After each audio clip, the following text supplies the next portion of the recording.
Bonjour. À travers cette vidéo, je m'adresse aux élèves des classes terminales de chacune des sections sciences techniques, sciences expérimentales et mathématiques. Je leur propose la correction d'un exercice de géométrie dans l'espace, thème qui fait partie donc des programmes de chacune de ces trois sections.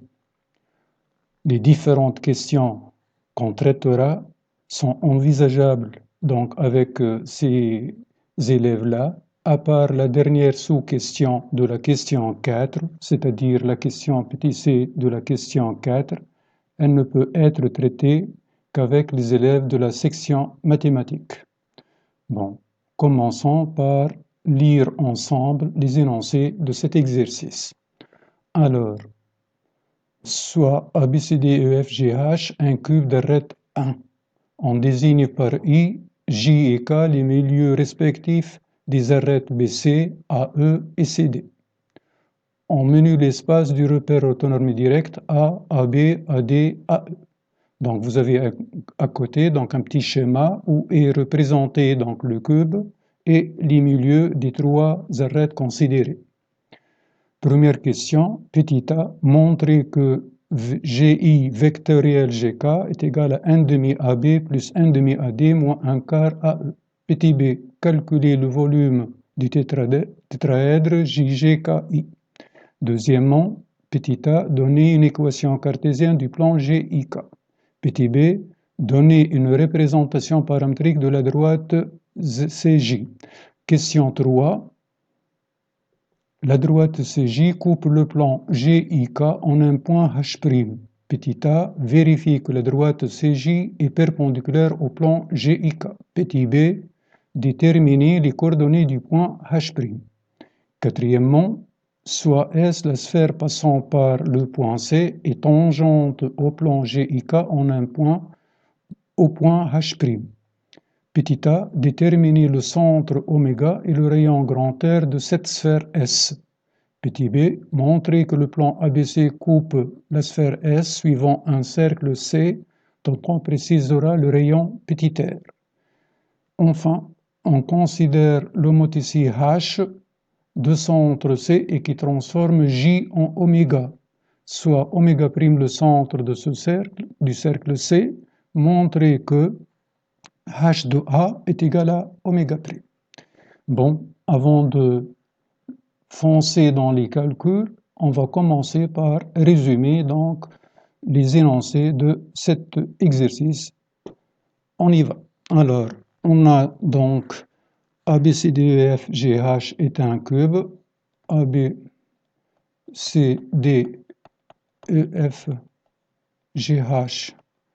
c'est un cube d'arête 1,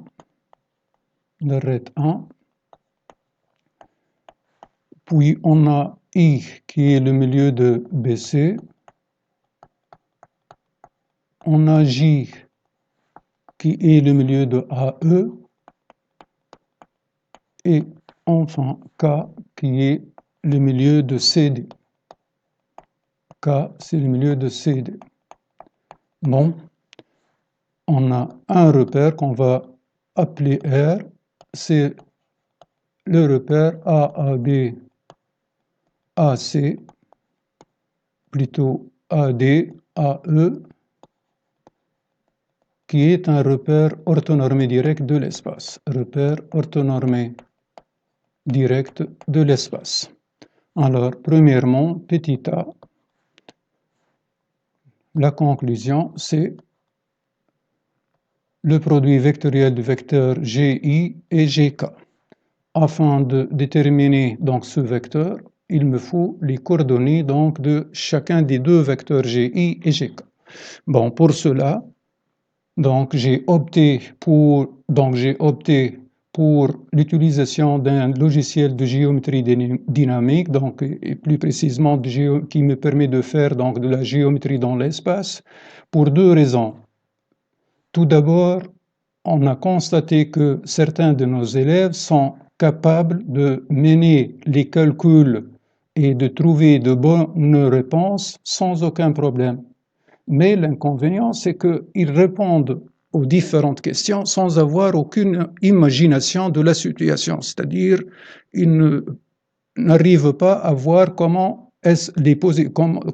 comment sont disposés les différents éléments de l'exercice l'un par rapport à l'autre.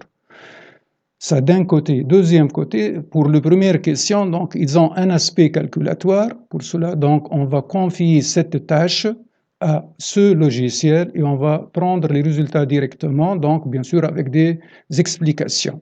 Alors on va essayer d'illustrer la situation et la figure donc à l'aide de ce logiciel. Alors le logiciel qu'on va utiliser, c'est GeoGebra. Et plus précisément, donc, la partie qui nous permet de faire de la géométrie dans l'espace. Alors, pour cela, donc, la zone de travail que vous voyez devant vous dans l'interface, c'est la zone donc, réservée à la géométrie plane. Alors, pour afficher la fenêtre donc, de la géométrie dans l'espace, alors, l'outil affichage, et on a ici graphique 3D. Et voilà donc la fenêtre réservée à la géométrie dans l'espace qui s'affiche. Bon, on n'a plus besoin on ne va pas faire de la géométrie plane, alors on ferme la fenêtre donc qui est réservée à la géométrie plane et on garde juste donc la fenêtre réservée à la géométrie dans l'espace. On a déjà un plan devant nous, donc un plan c'est le plan de base si vous voulez, c'est le plan z égale 0 et on a notre repère. En rouge, ce que vous voyez en rouge ici, c'est l'axe des abscisses. En vert, c'est l'axe des ordonnées. Et en bleu, c'est l'axe des côtes. Et le repère qui est considéré, donc, c'est un repère autonomie direct, donc c'est déjà prêt. Alors, on va représenter notre cube. Donc, cube, l'outil cube. Voilà, il est là. Je le sélectionne. Bon, alors, donc, cliquez dans un plan optionnel, puis sur 2 points. Alors, pour nous, A, c'est l'origine de repère, donc c'est ici qu'on va avoir A, puis B, c'est le point unitaire de l'axe des abscisses. Alors, il est là. Alors, on a le B, essayé, donc le graphique, sur le graphique, le cube est représenté. Bon, on a un petit inconvénient, c'est que la taille de ce cube est très minime, elle est très petite, alors on va essayer de faire un agrandissement donc de ce dessin. Alors, pour cela, on ouvre l'outil loupe, on va chercher donc la loupe d'agrandissement, la voilà. Bon, on clique donc dans la fenêtre de travail et voilà donc un agrandissement peu à peu.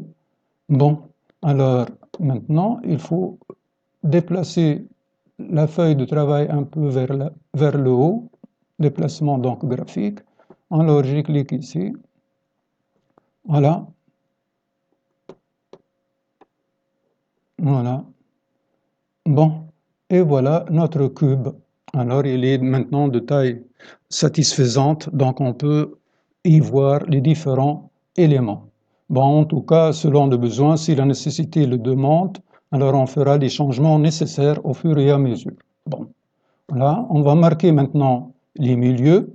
Alors, tout d'abord, voilà, notre point A, il est ici, c'est l'origine de repère. Donc, ces coordonnées s'affichent dans la fenêtre algèbre, A de coordonnées 0, 0. Le point B, il est là, c'est le point unitaire de l'axe des abscisses. Voilà, ce sont les 2 points de base qui nous ont permis la construction du cube. Ici, on a le point C, voilà, il est caché, donc pour cela, il n'est pas très visible. Et là, on a le D en A, en haut, donc on a ici le E, le F, le G et le H. Voilà donc notre queue. Alors I pour nous donc c'est le milieu de BC. Alors milieu de BC. Alors BC, je sélectionne respectivement les 2 points. I, puis on a J qui est le milieu de AE, A puis E. Voilà, c'est le J donc. Et enfin, on a le K qui est le milieu de CD. Donc, je clique sur le C, puis sur le D. Bon, peu importe l'ordre. Donc, voilà. On a déjà les différents points donc, desquels on a besoin pour notre départ. Alors, pour maintenant, la première question, donc, c'est le produit vectoriel de 2 vecteurs GI et GK. On va tout d'abord représenter ces 2 vecteurs, GI. Alors, vecteur. Voilà, vecteur GI, Alors ici on a le G et ici le I. Le voilà. Et voilà, vous avez ces coordonnées qui s'affichent dans la fenêtre algèbre. Puis on a besoin du vecteur GK. Le voilà. Et voilà aussi les coordonnées de ce vecteur donc, qui s'affichent dans la fenêtre algèbre. Alors il me faut maintenant le produit vectoriel donc de GI et GK. Bon alors, le produit vectoriel, alors il faut que je sélectionne les deux vecteurs GI et GK dans l'ordre, car vous savez que U vectoriel V, ce n'est pas égal à V vectoriel U, c'est précisément l'opposé. Bon, alors je sélectionne ces deux vecteurs et il faut que je le fasse dans la zone de saisie. Alors j'écris GU, donc GI que le logiciel a appelé U, alors donc U. Vectoriel, alors il faut chercher le symbole ici, donc vectoriel, voilà, c'est là. Alors vectoriel V, donc le GK c'est le vecteur V, alors vectoriel V. Voilà, donc voilà. Et c'est W, donc qui est égal, plutôt dans les coordonnées sont 0,5, 0,5, moins 0,25, c'est-à-dire n demi, moins 0,25 selon la base associée au repère considéré. Voilà, donc le vecteur W, c'est le vecteur que vous voyez ici, il est en pointillé. Bon, alors j'essaie de le faire apparaître encore mieux. Alors, donc je vais faire tourner la figure. Voilà, donc le vecteur W, le voici, c'est le vecteur GI vectoriel GK. Bon, si on veut maintenant un représentant de ce vecteur à partir de G, eh bien on n'a qu'à venir ici, représentant, voilà, activer cette option et puis choisir représentant de quel vecteur, c'est le vecteur W. Donc, et voilà, si vous voulez, on peut le sélectionner. Et on marque l'origine. Et voilà, donc c'est le vecteur B. Donc le vecteur B pour nous, c'est le vecteur GG', regardez-le. Donc c'est, voilà, vecteur B, c'est le vecteur GG'. Donc il a les mêmes coordonnées, bien sûr, que le vecteur W, car c'est un représentant de ce vecteur. Autrement dit, ces deux vecteurs sont égaux. Bon, avant de nous éloigner, on va s'assurer donc d'un point du cours que le produit vectoriel de deux vecteurs, c'est un troisième vecteur qui est orthogonal à chacun de deux vecteurs de départ. Alors pour cela, on va afficher l'angle, si vous voulez.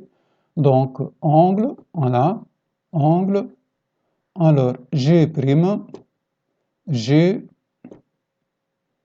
I. Et voilà, c'est un angle de 90 degrés. De même, l'angle G', G, K.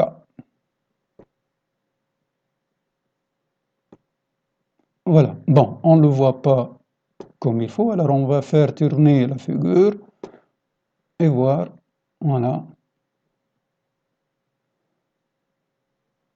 Voilà, de l'autre côté, voilà. Donc, c'est le vecteur GG', GK. On peut même cacher l'angle alpha, c'est-à-dire pour... Voilà, donc ainsi on a GG', GK. C'est un angle de 90 degrés, voilà, il est écrit ici, bêta égale à 90. Bon, on n'a pas en réalité besoin de ça, mais juste on a voulu profiter de l'occasion pour vérifier donc l'une des règles du cours. Bon, alors je cache le bêta si je n'en ai pas besoin pour ne pas encombrer la figure. Bon, je cachais aussi le W. Voilà, on a les coordonnées de ce vecteur, c'est 0,5, 0,5, moins 0,25. Alors écrivons ceci. Alors, donc, on a trouvé que c'est de coordonnées 0,5, 0,5 et moins 0,5, moins 0,25, pardon, selon la base AB, AD, AE, ce qui revient à dire donc que GI vectoriel GK, c'est égal à n demi AB plus n demi AD moins un quart AE. Bon, on compare avec ce qui est demandé, alors dans les énoncés, donc voilà, c'est exactement ce qu'on nous demande. Alors, 1 demi AB, 1 demi AD moins 1 quart AE. Bon, maintenant, si vous voulez qu'on rappelle comment se fait le calcul, alors on a à déterminer les coordonnées de ces trois points GI, donc de G, I et K.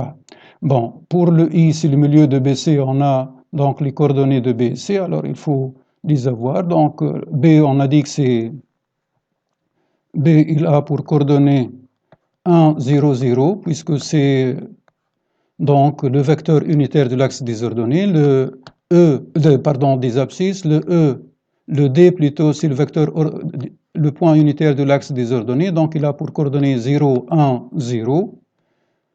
Et puisque le C est défini tel que AC est égal à AB plus AD, puisqu'il s'agit d'un carré, donc la base de notre cube est un carré, donc c'est un parallélogramme, alors le C, il va avoir pour coordonnées donc 1, 1, 0. Bon, ce qui me permet de dire que I, il va avoir pour coordonnées, puisque c'est le milieu de BC, alors 1, 1 demi, 0. Voilà les coordonnées de I. Bon, maintenant pour le K, lui, il est le milieu de CD et K, donc puisque c'est le milieu de CD, et on a déjà les coordonnées de C et celles de D, alors ça va être donc 1 demi plus 1 et 0. Bon, pour le G, lui, bon, on peut voir que son projeté orthogonal sur l'axe, sur plutôt le plan Z égale 0, c'est le point C, Donc, il va avoir même abscisse et même ordonnée que le C. Il va avoir donc même abscisse et même ordonnée que le C, c'est-à-dire 1, 1. Bon, maintenant, si je projette le C donc perpendiculairement donc à l'axe des côtes et parallèlement au plan Z égale 0, alors son projeté, ça va le G, donc je veux dire, si je le projette donc parallèlement à l'axe, plutôt au plan Z égale 0 et perpendiculairement à l'axe des côtes, donc son projeté, ça va être le E. Alors il va avoir même donc côte que le E qui est 1. Ainsi, on a les coordonnées de G. À partir de là, on peut dégager les coordonnées donc de deux vecteurs GI et GK. Alors, GI, ça va faire donc 1 moins 1, ça fait 0. Le 1 demi moins 1, ça fait moins 1 demi, donc moins 0,5. Et 0 moins 1, ça va faire moins 1. Bon, pour le GK, donc ça va faire 1 demi moins 1, ça va faire moins 0,5. Puis 1 moins 1, ça fait 0. Et 0 moins 1, ça fait moins 1. Bon, alors, maintenant, pour le produit vectoriel, il suffit donc de calculer les trois déterminants qu'on peut extraire à partir du tableau des coordonnées de deux vecteurs GI et GK. Alors, par exemple, pour la cote, alors on prend 0. Alors, c'est donc x GI vectoriel GK. Donc, c'est égal à moins 0,5, moins 1 et 0, moins 1. Voilà, c'est-à-dire je pris donc l'ordonnée et la cote GI, puis l'ordonnée et la cote de GK. Alors, ça nous fait moins 0,5 fois moins 1, donc ça me fait 0,5, puis moins 1 fois 0, moins 1 fois 0, qui donne 0,5, Bon, ce petit rappel étant fait, donc c'est le résultat qu'on a eu ici. On a donc l'abscisse c'est égal à 1 demi. Donc, vous continuez avec y de GI, vectoriel GK, YGI vectoriel GK, donc, et puis ZGI vectoriel GK. Donc là, ça va faire l'opposé donc du déterminant défini par l'abscisse et la cote. Donc l'abscisse de GI c'est 0, la cote de GI c'est moins 1, l'abscisse de GK c'est moins 0,5 et celle de GK et la cote c'est moins 1. Bon, alors ça me fait moins, Si vous voulez, 0 fois moins 1, ça fait 0, puis moins 1, ça fait 1, 1 multiplié par moins 0,5, ça fait moins 0,5. Bon, qui me donne 0,5. Et c'est exactement ce qu'on a ici, 1,5 AD, 1,5 AD. Bon, pour la cote, vous faites exactement le même calcul, mais en considérant donc l'abscisse et l'ordonnée de chacun des deux vecteurs. L'abscisse donc de GI, c'est 0, l'ordonnée c'est moins 0,5, GK c'est 0,5, plutôt moins 0,5 et 0. Qui nous donne 0 fois 0, ça fait 0, et moins 0,5 fois moins 0,5, donc ça fait moins 0,25. Voilà, et c'est ce qu'on a ici, moins un quart. Bon, ainsi, voilà les résultats et la vérification, donc, ou l'application des règles du cours concernant donc ce calcul. Bon, maintenant, la question suivante. Petit b, calculer le volume du tétraèdre GJKI. Alors, volume du tétraèdre GJKI. Alors, petit b, volume du tétraèdre GJKI. GJ plutôt, KI. Bon, on a une formule du cours qui nous donne donc plutôt le nom, je l'ai mal écrit. Alors, je rectifie le nom de mon tétraèdre. C'est plutôt donc volume de JG, KI, KI. Bon, alors, d'après une formule de cours, ça fait 1/6 multiplié par valeur absolue. Voilà. Bon, on prend l'une des bases de ce tétraèdre. Par exemple, on va prendre la base GKI et j'explique pourquoi j'ai choisi cette base-là. Donc, c'est parce qu'il me faut donc le produit vectoriel de GK et GI. Et ce produit vectoriel est déjà calculé. Donc, c'est pour cela que j'ai choisi donc ce plan comme plan de base. Alors, ça me fait GI vectoriel, donc ça fait GI vectoriel GK. GI vectoriel GK. Le produit scalaire de ce vecteur, GI vectoriel GK, avec donc le vecteur GJ, avec le vecteur GJ. Bon, alors, on a déjà les coordonnées donc de GI vectoriel GK. Alors, donc ça fait, alors, je calcule le produit scalaire, donc pour ceci, alors ça fait 1/6 multiplié par valeur absolue de les coordonnées de GJ, les coordonnées donc de GJ, alors donc c'est moins 1, moins 1, moins 1 demi, donc GJ, on a GJ, moins 1, moins 1, moins 1 demi. Les voilà. Bon, alors ça fait 1/6. GI vectoriel GK, on a déjà les coordonnées, donc ils sont, on a dit tout à l'heure, 1 demi, 1 demi. Voilà, j'essaie de les faire apparaître de nouveau. Donc 1 demi, moins 1 quart. 1 demi, moins 1 quart. 1 demi, les voilà. Donc 1 demi, moins 1 quart. Bon, alors 1 demi, moins 1 quart. Alors on va avoir 1 demi fois moins 1. 1 demi fois moins 1, ça fait moins 1 demi. Plus 1 demi fois moins 1, de nouveau, ça fait encore moins 1 demi. Puis moins 1 quart fois moins 1 demi, ça me fait plus 1 huitième. Plus 1 huitième. Alors, ça me donne, donc, là, moins 1 demi, ça fait moins 1, c'est-à-dire moins 8 huitièmes. Moins 8 huitièmes plus 1 huitième, ça fait moins 7 huitièmes. En valeur absolue, ça fait 7 huitièmes. Donc, multiplié par 1/6, donc ça fait 7 sur 48. Ça fait 7 sur 48. Bon, on peut passer à GeoGebra. Alors, voilà, je demande, donc je commence tout d'abord par représenter ce tétraèdre. Donc le tétraèdre c'est GJ. Alors je sélectionne tout d'abord un polygone. Notre polygone ça va être le GJKI, GJKI. Alors tétraèdre.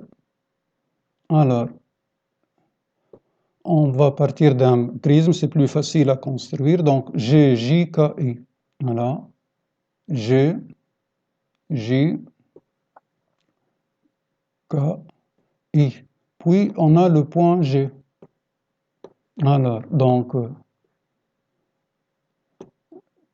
on va pour la pyramide. Alors, on a sélectionné ou créer un polygone pour la base, puis sélectionner ou créer un sommet.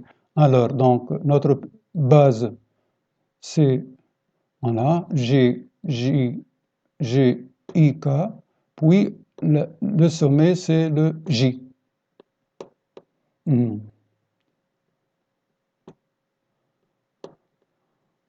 Alors, bon. Alors, le polygone, ça va être, voilà, voici notre polygone. Et puis, je reviens à pyramide. Donc, alors, sélectionner ou créer un polygone, c'est déjà fait. Puis, sélectionner ou créer le sommet. Donc, notre polygone, c'est T1, c'est celui-là. Et le sommet, c'est le J, le voici. Ainsi, on a notre tétraèdre, il l'a appelé C. Alors, donc, voilà. Bon, pour illustrer un peu mieux donc, la situation, on va essayer de voir la figure sous un autre angle. Et je veux tout d'abord changer donc, la couleur de notre tétraèdre. Alors, propriété.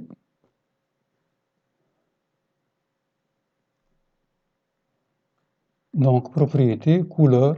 Bon, une couleur un peu plus claire. Alors, on va prendre donc, par exemple la couleur verte. Voilà. Bon. Et voilà. Bon, alors.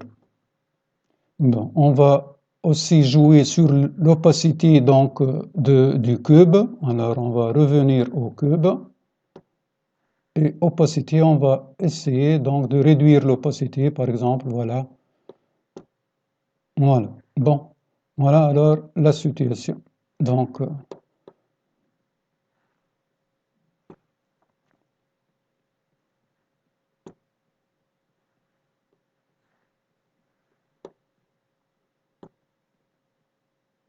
donc je viens de fermer, voilà. Voilà la situation pour nous. Alors, essayons de faire tourner la figure. Voilà. Notre cube en vert, c'est le cube GJKI. Le voici, c'est en vert. Voilà. On peut même cacher le cube. Voilà. Et voilà donc notre tétraèdre. Le voici. Bon, alors maintenant, on revient pour continuer avec l'exercice. Alors je refais apparaître donc le cube de nouveau. Bon, et on continue avec les questions. Alors, la question suivante.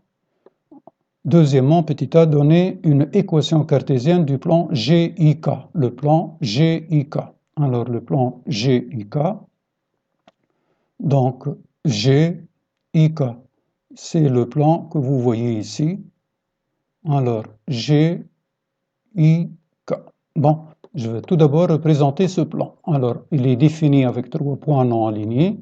Alors, c'est le plan G. Je clique sur le G, puis le I, et puis le K. Et voilà, donc notre plan est représenté. Alors, il est là, voilà. Donc, c'est le plan de la face GIK du tétraèdre. Bon, on va même changer, si vous voulez, la couleur de ce plan. Propriété. Alors, on va le colorer, par exemple, en bleu. Voilà. Et comme ça, on a donc notre plan G.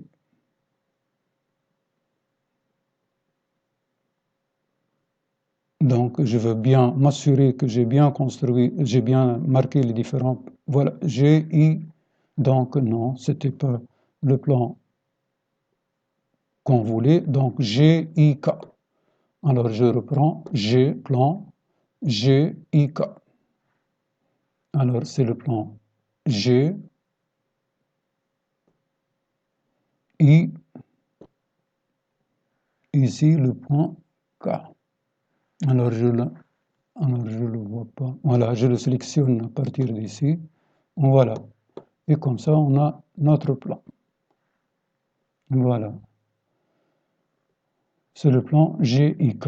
Alors, je colorie en bleu comme je le faisais tout à l'heure. Voilà, je ferme. Et voilà, donc c'est le plan de la face GIK. Ben, alors maintenant, on me demande donc une équation cartésienne de ce plan. Alors, petit 3, deuxièmement, le plan GIK.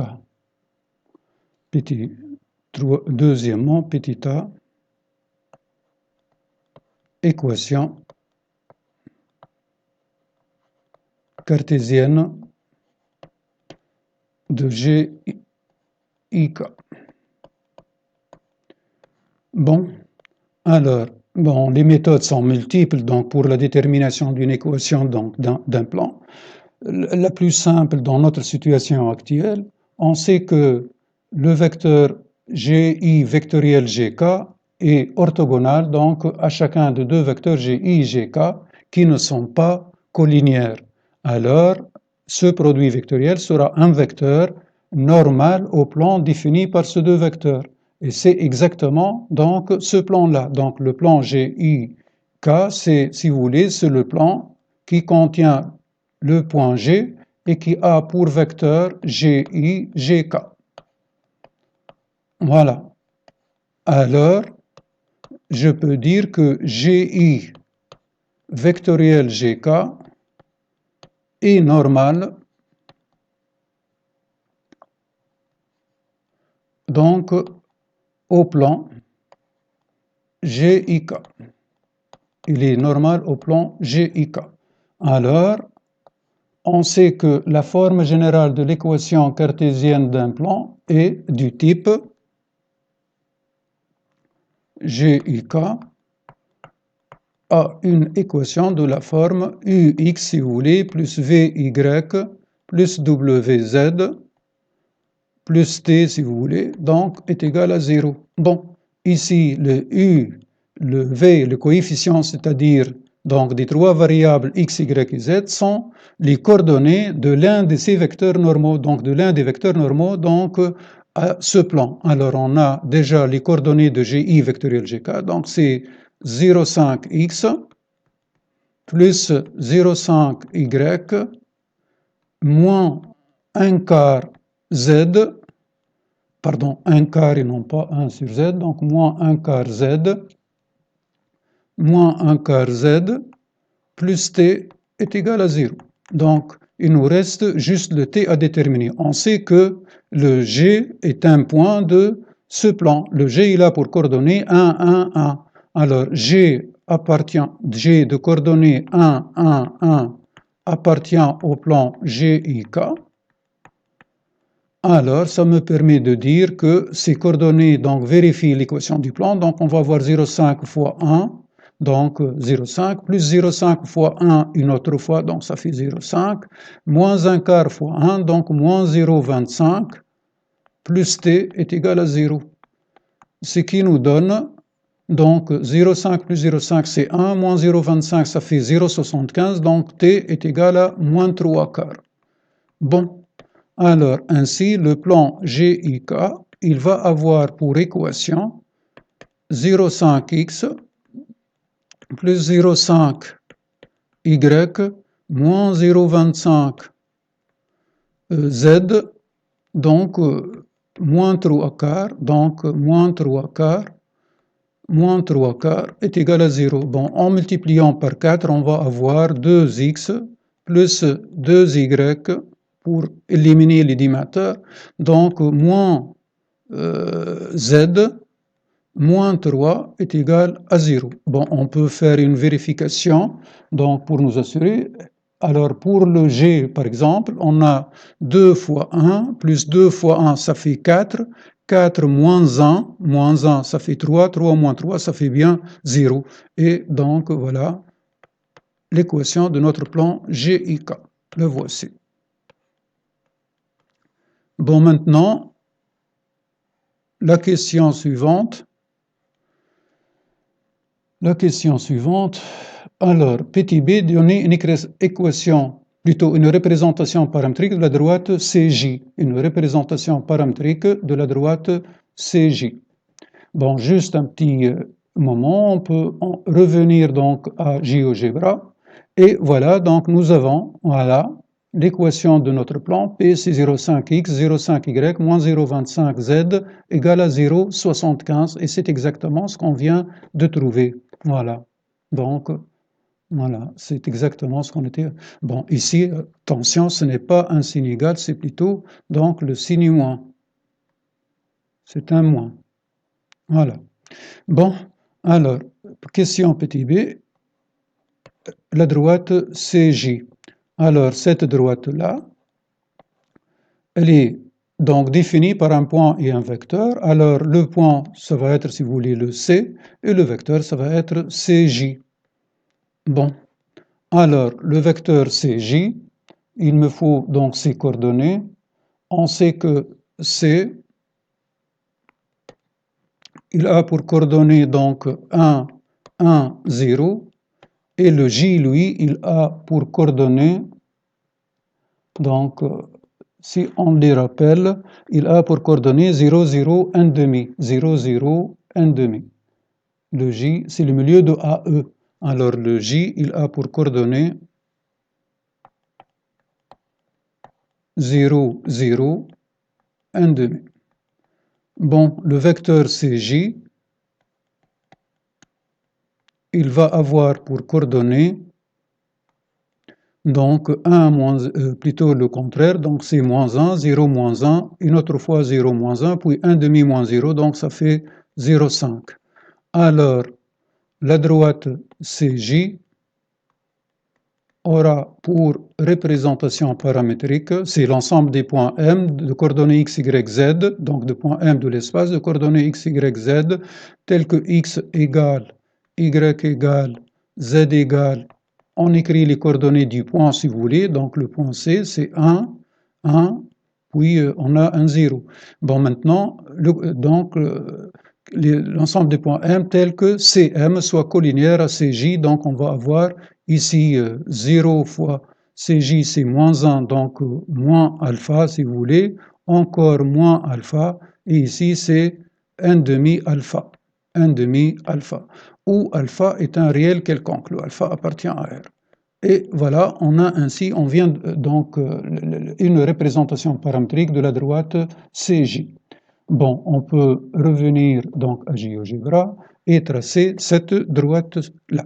Alors, la droite, on va tracer une droite, c'est la droite CJ. Alors ici, on a le C, le voilà, on a le J plutôt, et là, on a le C. Voilà, notre droite CJ. Donc, c'est la droite appelée F dans voilà, la fenêtre donc la fenêtre algèbre. Voilà. Bon, nous passons maintenant à la question suivante. Alors, la droite CJ coupe le plan GIK en un point H'. Donc, pour nous, H', alors nous sommes à la question 3. Donc, hypothèse, CJ inter GIK est égal à H'. Voilà. Bon, alors c'est égal à H'. Bon, puis, vérifier que la droite CJ est perpendiculaire au plan GIK, tout d'abord. Bon, alors, petit a, Donc, CJ perpendiculaire à GIK. Petit a. Conclusion. CJ donc est perpendiculaire au plan GIK. Alors, on a dit tout à l'heure que CJ avait pour vecteur directeur donc CJ. Alors, il est là. CJ. CJ. Donc, il a pour coordonnées donc -1 et 0,5. Et le vecteur normal ou un vecteur normal au plan donc GIK donc est n de coordonnées donc 2, 2, -1, 2, 2, -1 comme vous le voyez ici. Alors voilà le vecteur GIK. Alors voilà 2, 2, -1 donc représente les coordonnées d'un vecteur normal à GIK. Et normal à GIK. Et normal à GIK. Bon.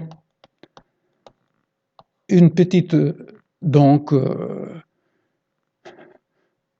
en faisant attention aux coordonnées de ces deux vecteurs, on remarque que le vecteur n, c'est égal à -2 fois le vecteur CJ. On a n, c'est égal à -2 CJ. C'est que ces deux vecteurs sont collinéaires. Alors, n est collinéaire à CJ, CJ. Attention, c'est un C ici, CJ. Alors, donc je peux dire que n plutôt que CJ est aussi normal à GIK. Alors, CJ est normal à GIK. C'est que la droite CJ, alors la droite CJ est perpendiculaire au plan GIK. Et puisqu'il se coupe en H', alors je peux ajouter que la droite est perpendiculaire au point H'. Voilà pour la question petit a. Bon, la suite maintenant. Déterminer les coordonnées du point H'. Déterminer les coordonnées du point H'. Déterminer les coordonnées du point H'. Bon alors, petit b. Donc, H', que seront les coordonnées de ce point? Voilà, donc voilà la question. C'est la conclusion ici. Bon, essayons de voir ceci tout d'abord sur la figure. Alors, en revenant, donc on va tout d'abord marquer le point H'. Le point H', donc c'est un point d'intersection. Intersection de quoi? C'est l'intersection de la droite F avec le plan P, c'est-à-dire le plan GIK. Voilà. Alors, on va voir comment ce point, comment donc GeoGebra a-t-il appelé ce point. Alors, on va faire tourner donc la figure. Et voilà. Voilà le point d'intersection, il est là. Alors, on peut même, si vous voulez, cacher le cube. On va aussi cacher le point, donc, le produit vectoriel GG', qui est le vecteur B, on n'en a plus besoin pour l'instant. Donc le point G' aussi, on va le cacher, on n'en a plus besoin. Bon, il n'est pas... Voilà, on va le cacher. Donc afficher l'objet, non, on n'en a plus besoin. Bon alors, voilà, c'est ce point-là qui nous intéresse, il a appelé M. Alors pour nous, le M, on va lui changer de nom. Voilà. Voilà, ce point-là, donc, propriété, on va renommer donc ce point basique. Il y a une autre manière, bien sûr, donc, alors ça va être H'. On va l'appeler H'. Voilà, et je ferme. Voilà, donc, et le changement est fait, voilà, il est appelé H'. Bon, le voici. Voilà le point H'. Bon, maintenant, pour les coordonnées de H', on va, si vous voulez, donc leur donner. Alors, on a déjà une proposition, mais l'inconvénient ici, c'est que ce sont des valeurs approximatives, donc ce sont des valeurs alors approximatives, donc approchées, car même s'il s'agit des quotients, ils ne sont pas donnés sous forme de rationnelle, donc on a des valeurs approchées de ces quotients-là. Alors, pour le calcul, alors, les coordonnées de H' doivent vérifier le système défini par donc les deux équations, celle de CJ, de la droite CJ et du plan GIK. Alors, donc je pose soit, si vous voulez, H' de coordonnées, bon, on peut prendre par exemple petit m, petit n et petit p. Bon, alors tel que donc H' appartient au plan GIK, c'est-à-dire on va avoir l'équation du plan GIK, c'est-à-dire 2x plus 2y moins z moins 3. Donc 2x, c'est-à-dire 2m plus 2n moins p moins 3 est égal à 0. Deuxièmement, donc, on doit avoir m égale, donc, le système d'équations, paramétrique de la droite CJ, le voici. Alors, m égale 1 moins alpha, 1 moins alpha, le n est égal à 1 moins alpha aussi, et le z, c'est égal à 1 demi alpha. On a pu multiplier par 2 pour donc ne pas avoir cette histoire de quotient. Bon, alors, donc, voilà. Alors, il suffit maintenant de remplacer m. L'inconvénient, bien sûr, c'est qu'on a ici une équation avec trois inconnus, mais on a déjà l'expression de chacune de ces inconnus en fonction de alpha.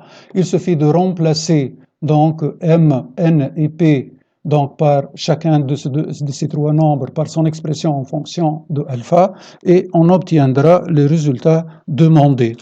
Alors, donc, je vous laisse le soin de continuer le calcul et vous trouverez que le point H', il va avoir pour coordonnée 7 neuvième. H', il a pour coordonnée 7 neuvième, 7 neuvième et 1 neuvième et 1 neuvième. Voilà. Donc, voilà ce que nous donne le calcul concernant donc le point H'. Nous arrivons maintenant à la question 4. Donc, voilà, déterminer les coordonnées du point H'. Alors, nous arrivons à la question 4.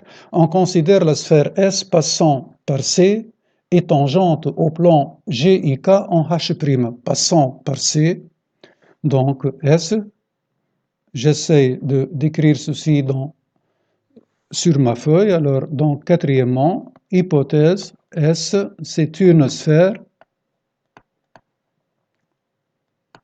donc telle que C appartient à S et GIK,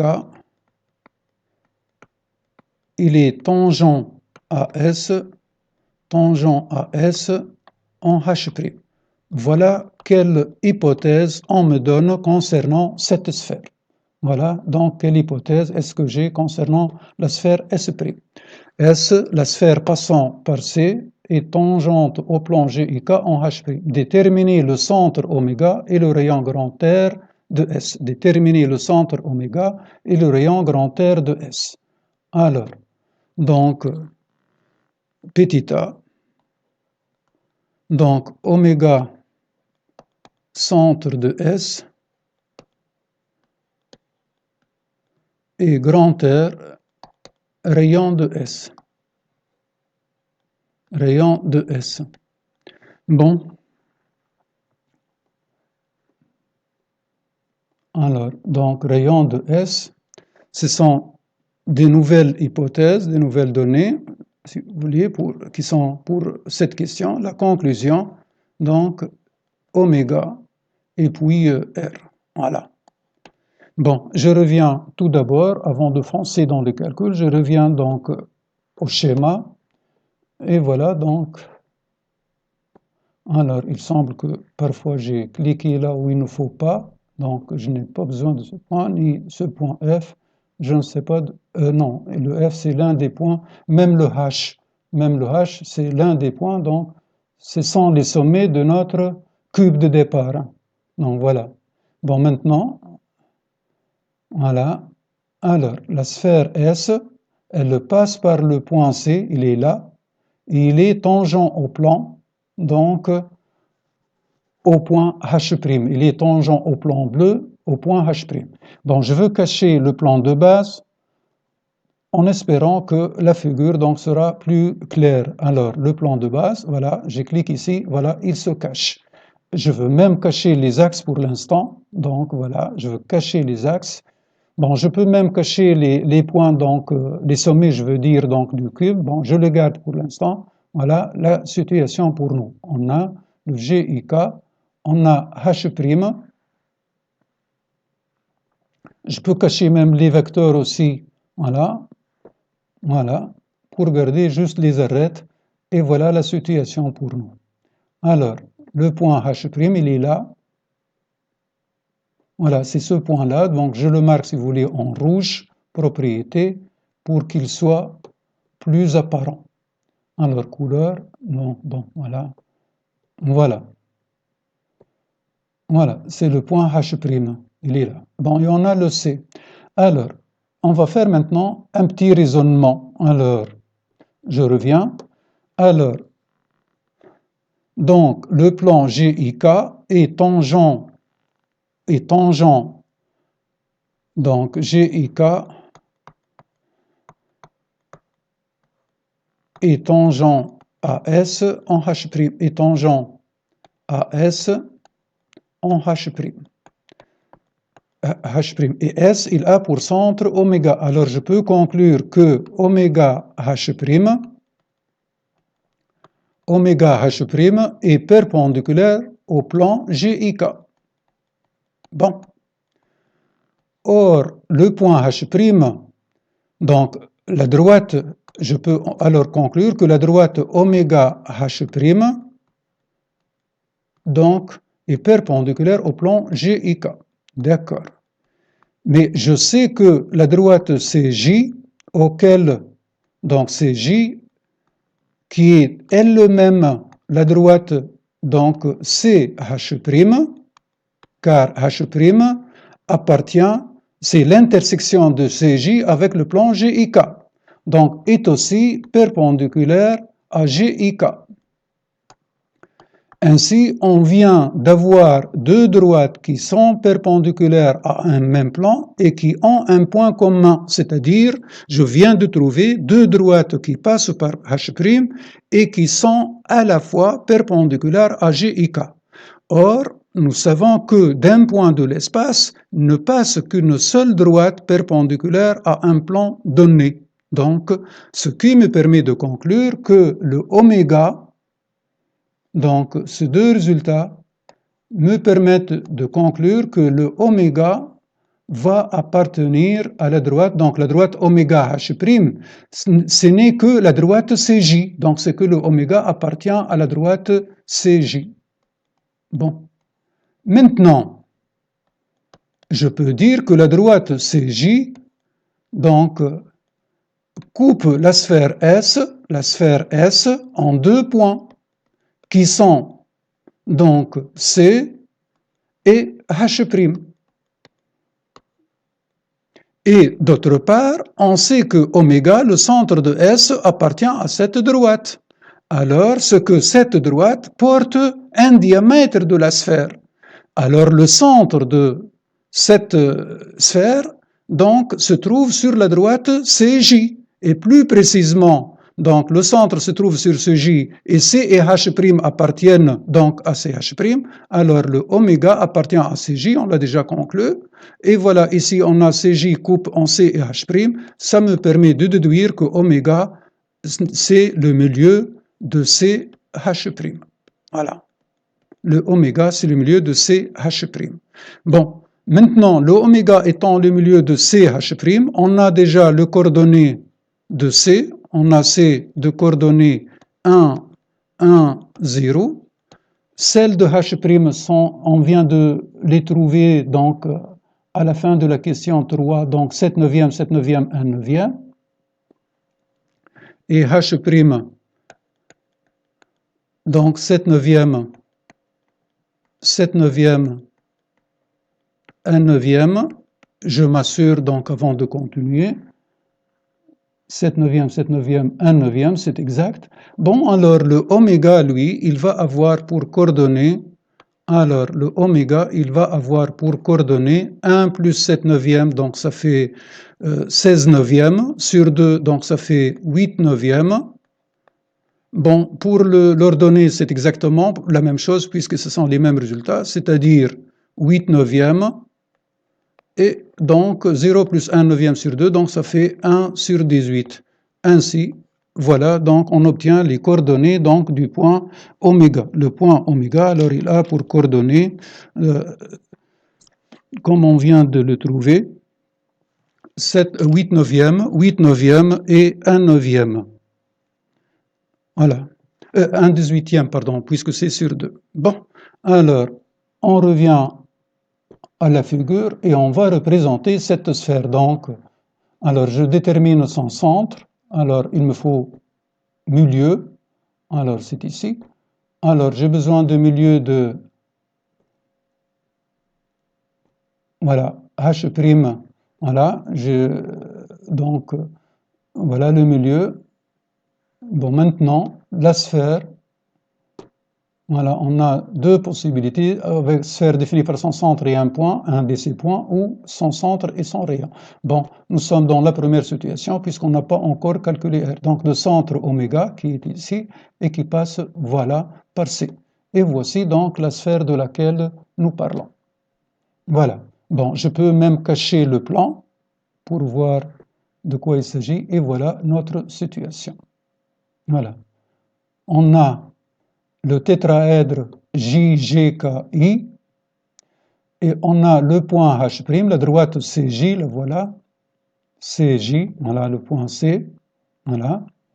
Je peux refaire apparaître donc le cube, et pour voir encore mieux les choses, donc je veux même alors décolorier ce cube, donc propriété.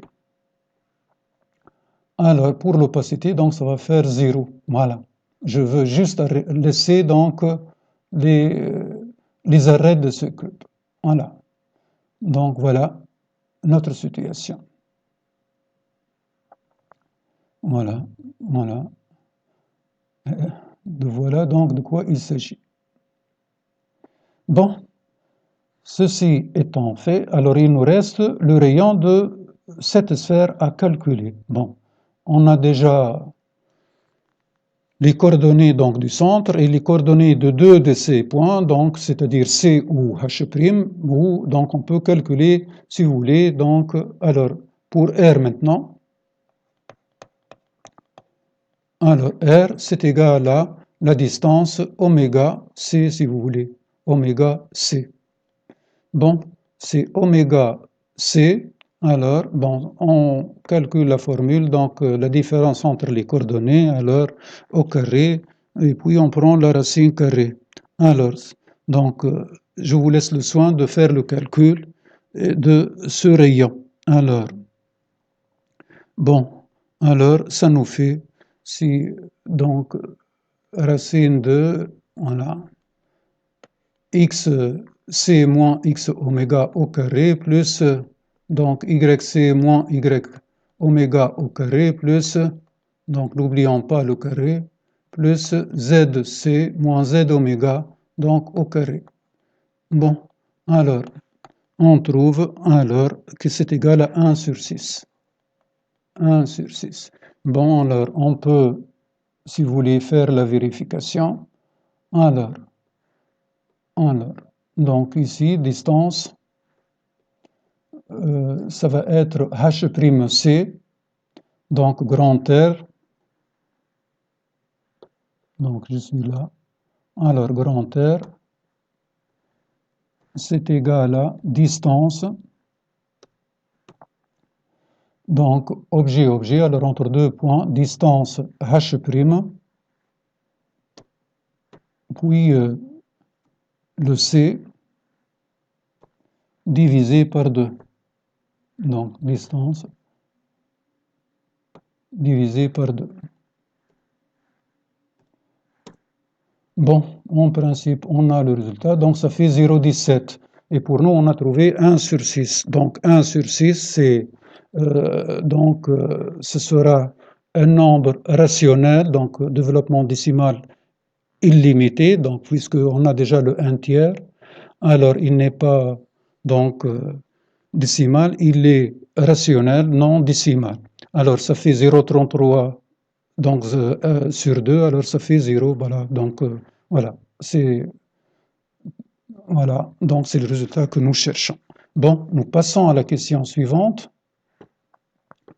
Alors, PTB montrait que le plan ABC coupe la sphère S suivant un cercle C dont on précisera le rayon R, le plan ABC. Voilà, le plan ABC coupe la sphère S suivant un cercle C dont on précisera le rayon petit r. Alors, écrivons tout d'abord la question. Donc, nous sommes à petit b.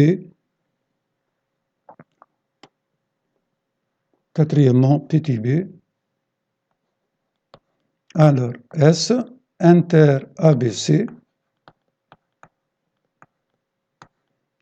donc est égal à un cercle C, donc de centre, alors ça va être oméga prime, on le verra par la suite, et de rayon petit r. Pour l'instant, donc on nous demande petit r. Bon, alors, pour cela, on passe tout d'abord pour voir la situation sur la figure. Le plan ABC, c'est le plan donc du carré ABCD, donc c'est le plan de base. Alors, il suffit de faire apparaître le plan qu'on avait donc sur la figure. Alors, c'est le plan qui est ici. Le voilà. Ben, alors, si vous voulez, voilà, donc le plan, on essaye de voir, voilà, une vue de dessous, on a notre plan, le voilà, c'est ici, et on a une partie de la sphère qui est plus apparente que l'autre. Pourquoi? Parce qu'une partie se trouve en dessous de ce plan et une autre qui se trouve au-dessus de ce plan. Encore mieux, on va apparaître maintenant l'intersection de deux surfaces, c'est-à-dire d'un côté le plan alors ABC qui est ici, le plan ABC, et la sphère S. Et la sphère S, donc, c'est, voilà, D si vous voulez, qui est ici. Et voilà, donc le cercle se trace. Voilà l'intersection, c'est ce que vous voyez ici en bleu. Voilà, c'est ce cercle-là. Voilà, vous pouvez le voir, voilà. Voilà. Bon, maintenant, on l'a vérifié sur la figure, donc, voilà, ça nous permet donc de voir, donc c'est vérifié, mais on va maintenant, bien sûr, c'est pas suffisant du tout, c'est pas une preuve pour nous, rien que pour nous, pour que nous ayons plus de confiance dans notre travail, mais il faut une justification maintenant. Alors, on revient donc au calcul, aux justifications, donc, et au raisonnement. Alors, donc, si je reviens au texte de l'exercice, montrer, bon, donc il faut tout d'abord montrer que ce cercle existe, que l'intersection est effectivement un cercle. Et par la suite, donc, on déterminera le rayon. Donc, il faut tout d'abord montrer que c'est un cercle. Bon, alors, pour cela, on est donc prié de déterminer la distance entre le centre de la sphère et le plan ABC. Alors, donc, on va calculer distance de oméga, distance de oméga au plan ABC. Voilà. Bon, comme vous le savez, alors, position relative d'une sphère et d'un plan, on a trois éventualités. Si la distance est supérieure au rayon, c'est que, rayon de la sphère, je veux dire, c'est que le plan ne coupe pas la sphère. Et si, donc ils sont disjoints, ils n'ont pas de point d'intersection. Si le rayon, donc plutôt si cette distance est égale au rayon, c'est que la sphère est tangente au plan, c'est qu'ils ont un seul point d'intersection. Et si cette distance est inférieure au rayon, donc c'est que leur intersection est un cercle. Alors, il nous faut donc cette distance-ci. Alors, le plan ABC, donc, c'est le plan de base. Autrement dit, il est défini par le point A et les deux vecteurs AB et AD. Alors, il a pour équation Z égale 0. Voilà donc l'équation du plan ABC. Bon, nous calculons maintenant, donc lorsque je dis Z égale 0, sous-entendu, c'est 0 fois X plus 0 fois Y plus 1 fois Z plus D est égal à 0. C'est cette forme-là, donc, pour l'équation cartésienne d'un plan. La formule dit que la distance est égale à valeur absolue, coefficient de x dans l'équation du plan qui est 0, multiplié par l'abscisse de point, donc l'abscisse de oméga. Oméga, c'est 8 sur 9. Abscisse de oméga, je veux dire, donc 0 fois 8 sur 9, plus sur 9. Bon, c'est pas clair, alors je préfère donc écrire le résultat un peu plus bas. Alors j'efface ce que je viens d'écrire.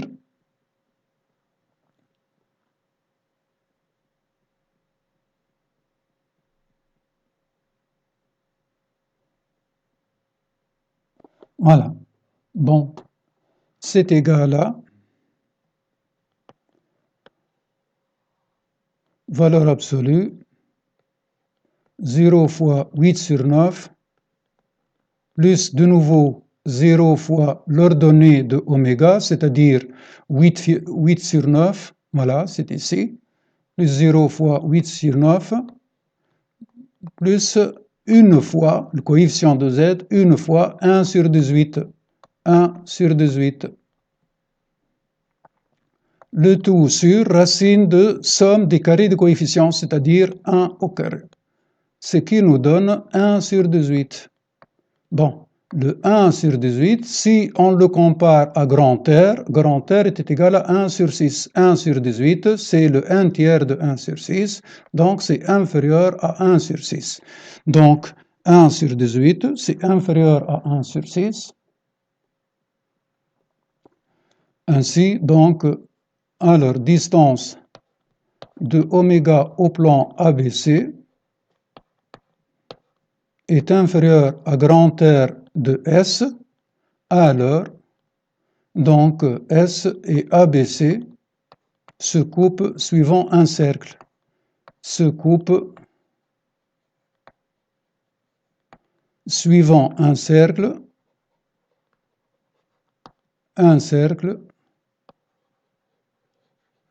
de rayon petit r, de rayon, donc, de rayon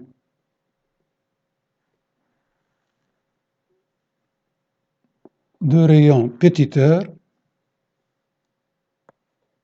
est égal à racine de grand R au carré, donc petit r est égal à racine de R au carré moins carré de la distance de oméga au plan ABC.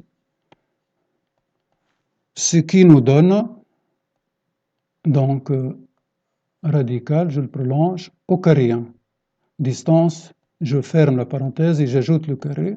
Voilà, ça nous donne racine de R au carré, c'est-à-dire donc 1 sixième au carré, 1 sixième au carré, 1 sixième et non pas 16e,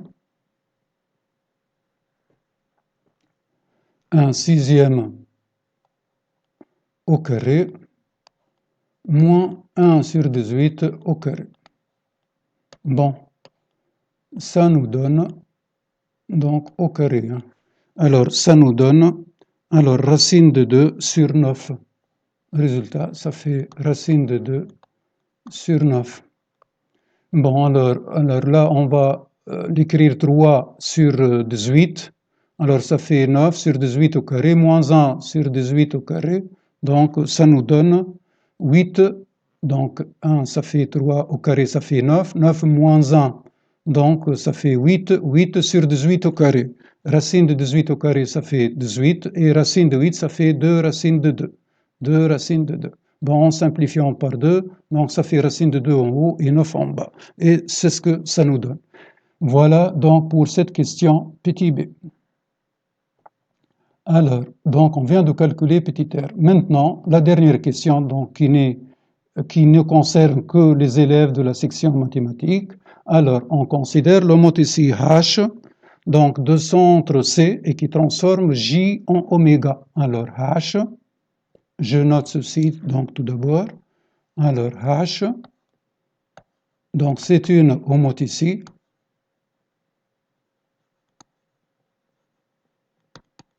de centre C, et qui transforme J en oméga. J en oméga. Bon, alors, transforme J en oméga, soit oméga prime le centre de C. Oméga prime, voilà. Alors, donc, oméga prime, c'est le centre de C. Alors, c'est ce qu'on a déjà noté, je pense. Alors, voilà, c'est ça. Donc, le cercle C a pour centre oméga prime. C'est ici, voilà. Bon, oméga prime, c'est le centre de petit c. Oméga prime,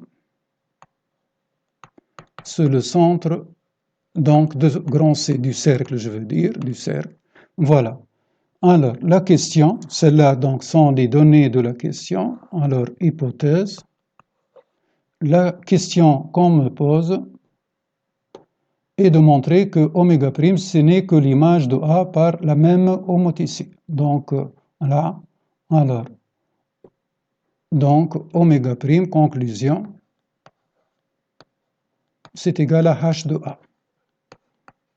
Bon, voilà, je reviens à la figure avant de reprendre. Donc, je reviens à la figure pour voir de quoi il s'agit. Voilà, on a l'homothétie de centre C, il est là, et il transforme, donc cette homothétie transforme le J en oméga.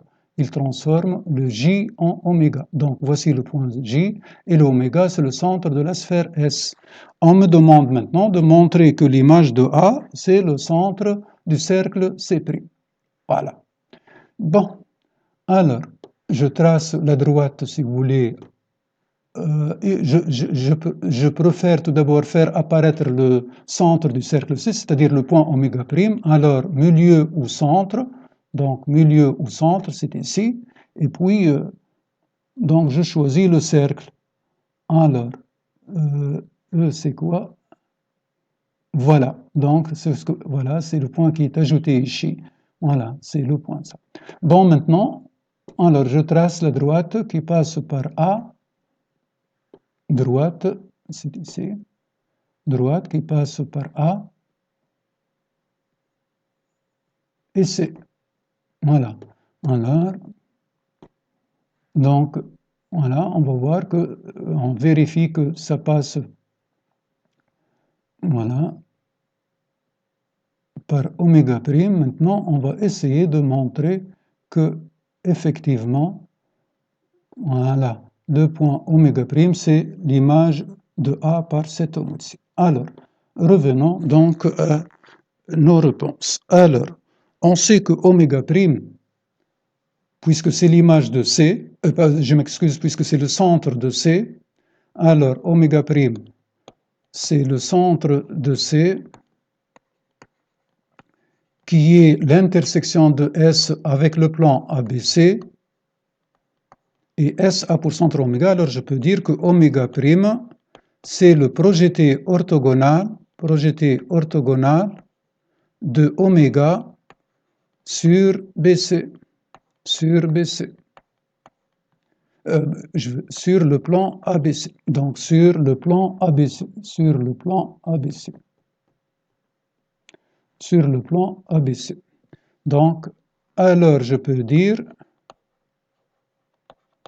que la droite, donc oméga prime, ou plus précisément, bon, la droite oméga prime, est perpendiculaire au plan ABC. Est perpendiculaire au plan ABC. D'autre part, on sait que AI, on sait que AE, on a AE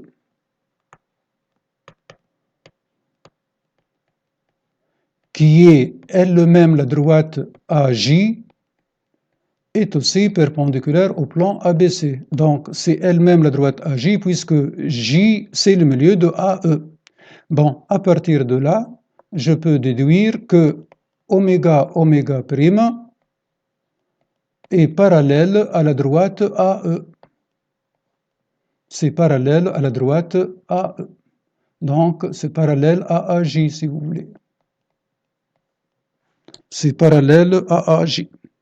Bon, alors, H de AJ, bon, on sait d'autre part que l'image d'une droite par une homothétie est une droite qui lui est parallèle.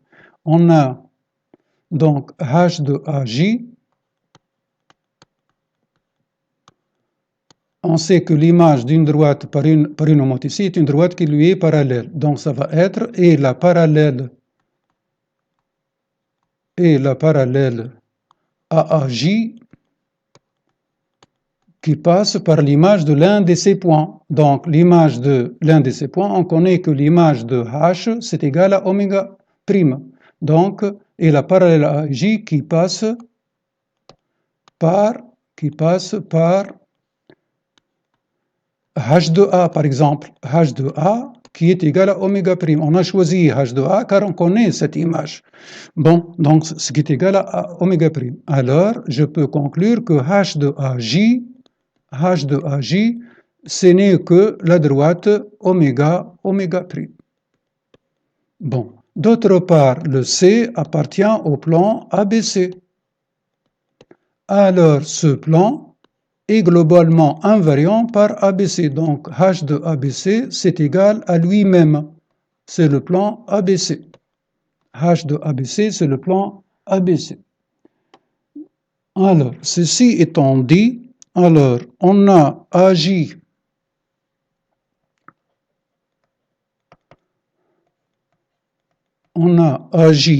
donc coupe ABC en A. AJ coupe ABC en A. Alors, puis H de AJ coupera l'image de ABC par H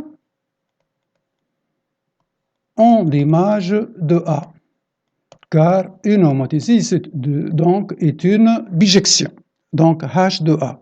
Or, H de AJ, on a déjà dit que c'est égal à oméga oméga prime, donc oméga oméga prime, coupe H de ABC c'est ABC, donc en H de A. D'autre part, on sait que oméga oméga prime coupe ABC, donc en oméga prime. Donc en oméga prime. Alors, donc ici, ça va être oméga prime. Oméga prime inter ABC, donc c'est oméga prime. C'est égal à l'ensemble H de A, et ce qui me permet de conclure ainsi H de A